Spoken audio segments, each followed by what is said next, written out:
hear you want to know all about medieval Christmas. It's such a fantastic time of year, full of feasts and laughter to celebrate the birth of Jesus. Everyone looks forward to it, as it's the biggest Christian celebration in all of Europe, from the villains who work the land, to the merchants and labourers, to the lords and ladies, and even the royal family themselves. We all get the 12 days off from our duties to celebrate Christmas. Christians adopted December 25th as their day for Christmas, as it was already an established time of pagan worship for the winter solstice, full of light and feasts in the darkest days of winter. It was also used as a celebrational time by the ancient Romans for the Saturnalia, which celebrated Saturn, who was the god of the harvest.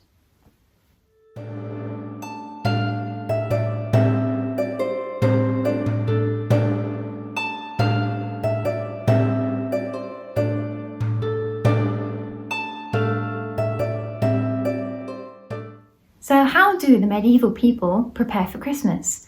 Well, it all starts with the Advent, which is a period of fasting. Originally, it was the 40 days of St. Martin, but in the 8th century, it was shortened to only 4 weeks to start after the day of St. Andrew on November 27th. The Advent wasn't as harsh as the 40 days of fasting used for Lent during Easter, but we still had 3 days where we could only have one meal. These were called Ember Days, and they would consist of fish or vegetables, and these would be on Wednesdays, Fridays and Saturdays. I particularly like the beaver dishes that we eat during these days of fasting for the Advent. Hang on a minute. Beavers are rodents, so you can't eat it then? Beavers live their life near and half in the water, and therefore they are a fish. But it is a fish. Anyway, cooking to work around the rules of the Advent became very creative until we could break the fast and eat meat on Christmas Day. Although if you're a pregnant woman, a child, infirm or old, you didn't have to take part in the fasting of the Advent if you didn't want to. During this time, we of course decorate our homes with garlands and wreaths like this, made from natural materials and winter plants that we find around our home, and these will include ferns, pine cones, mistletoe and holly. And don't forget to take a berry for every kiss that you have underneath the mistletoe ring. you didn't say anything about the important Christmas tree. Everyone has one. Not in the medieval times, they don't. Oh, right. I remember now. That tradition started under Queen Victoria. I don't even know who that is. At the start of the 12 days of Christmas, so December 20, people also burned the Yule log. You mean the Yule log isn't a chocolate cake? Seems like it is to me. Oh goodness no, it's wood. It's a tradition that has carried on since pagan worship, and we keep it burning for 12 days to bring good fortune for the new year. So we finish burning it on the last day of the 12 days. Huh.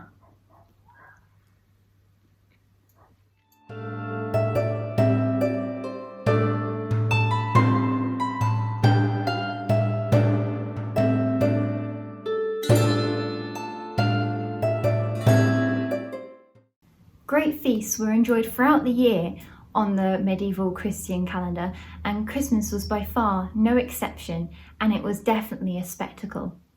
We can see a great example of a medieval feast on the Robert Braunch brass that is housed in St Margaret's Church.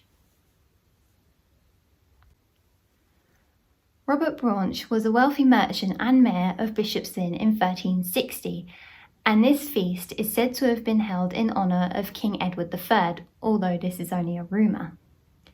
It is so called the Peacock Feast because we can see on the right hand side the spectacle of the peacock bird decorated in all of its feathers being delivered by a lady to the table. We can see further entertainment and enjoyment of the guests along the left-hand side with different musicians and dancers entertaining the crowd. Everyone would gather to eat during Christmas Day. Lords would invite their villeins, those are people who work and live on their land, to their manor, and peasants would gather to eat inside the town hall and have a communal feast. The mayor of Bishop's Lynn. Ah, you've called it Bishop's Lynn a couple of times, but it's called King's Lynn now. Oh, why is that? Oh, it's something about King Henry VIII taking over Lynn from the bishops in 1537. All right, okay, that's good to know. As I was saying, the mayor of Bishop's Lynn would give bread to the poor so that they would have bread for their feast at Christmas. Lords would also give gifts of clothing, wine, food, and firewood to their free labourers from the farms, so those are people who worked as shepherds, ox herds, or swine herds. And of course, we were finally able to eat meat after the 4-week-long Advent, and even the poor and servants were able to enjoy better food and wine during this time. Typical luxury meats we'd see at the Christmas dinner table are things like goose, beef, chicken, bacon, ham, and rabbits. And lords would even splurge on fancier birds like swans and peacocks to decorate the table, along with a boar's head to entertain their guests. They'd even have exotic fruits like oranges, figs and dates imported from overseas, just to make the Christmas dinner even more special.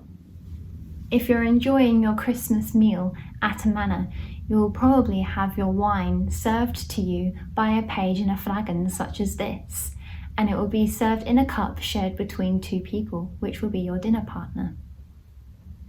If you're wealthy enough to afford extra salt, you may even have a bowl of salt on your table to season your food with, and you'll use the salt with a spoon like these bone spoons.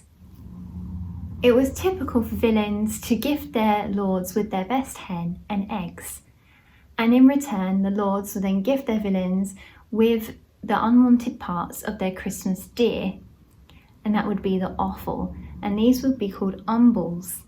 The villeins would then take these umbles, mix them with other meats, and make umble pie. And any other leftovers from the lord and lady's tables would be taken to the waiting poor along with the trenchers, which were the hollowed out bread bowls used to eat from.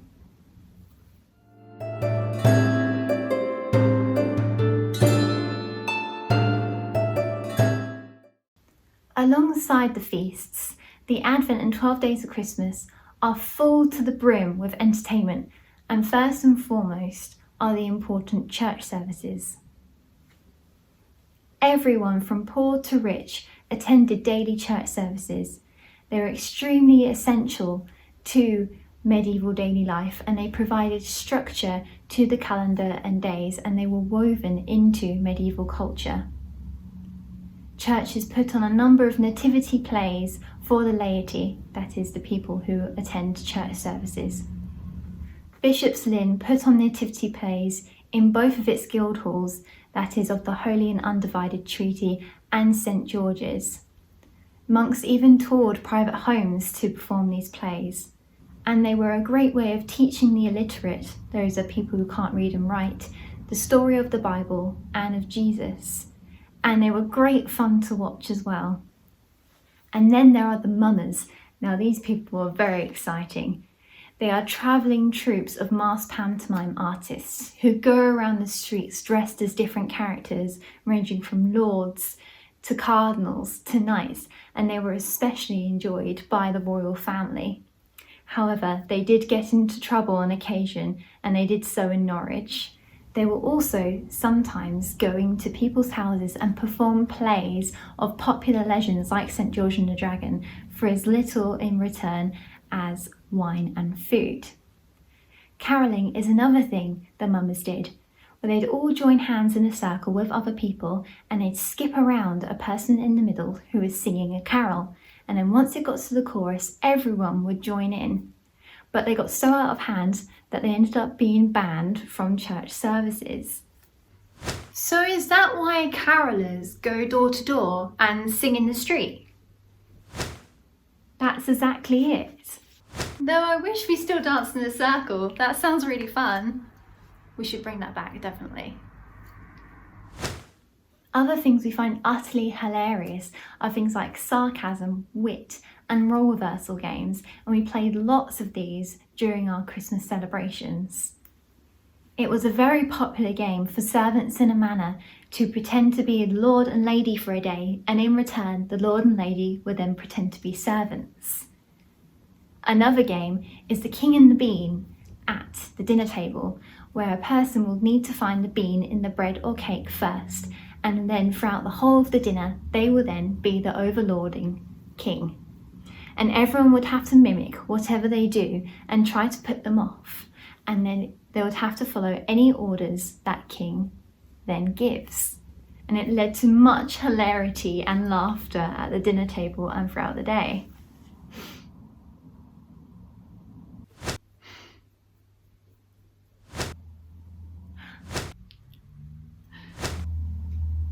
Hey, not now, it isn't Christmas yet. A whole host of other games were enjoyed, like archery, cards, dice, nine men's morris, and ice skating if a local lake or pond had frozen over.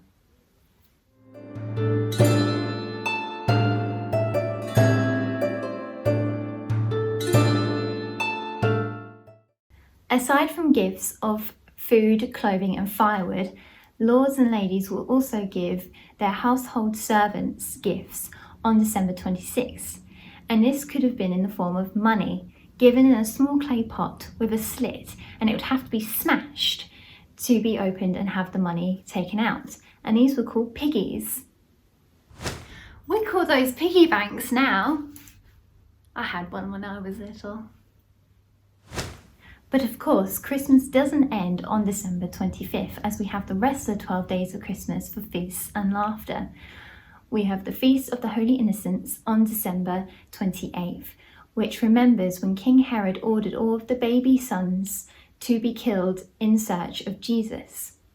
And then we have the last day of the 12 days of Christmas, the Epiphany, on January 6th. And even then, the Epiphany isn't the end to feasts and festivities in the medieval calendar year. We then have the Pentecost, which celebrates the Holy Spirit coming down from heaven to earth. And we have the Corpus Christi on June 23rd, which has lots of feasts and plays and a very fun time. And then we had the Midsummer as well to enjoy. So life may be hard in the medieval world, but we have plenty of things to enjoy and look forward to, and we have our Christian faith and church services to keep us in order and to keep us going.